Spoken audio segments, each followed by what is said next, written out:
Pelayaran konvoi JSF dijangka mengalami sedikit kelewatan dan diramal boleh memasuki zon merah Khamis ini. Ia susulan salah sebuah kapal pemerhati Johnny M mengalami kerosakan teknikal dan bocor pada ruangan enjin. Ketua Pengarah Sumut Nusantara Command Center, Datuk Sani Arabi Abdul Alim Arabi berkata, kerosakan menyebabkan kapal itu tidak dapat meneruskan misi pelayaran yang berbaki beberapa hari saja lagi sebelum sampai ke Gaza. Semua peserta kapal berkenaan termasuk 6 aktivis Malaysia dipindahkan dengan selamat ke kapal lain.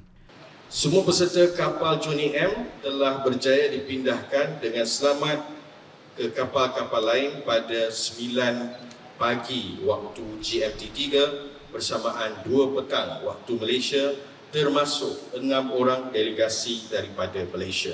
Konvoi dilaporkan akan memasuki zon kuning dalam tempoh 2 jam lagi. Jika tiada halangan, konvoi akan sampai ke zon merah Khamis ini.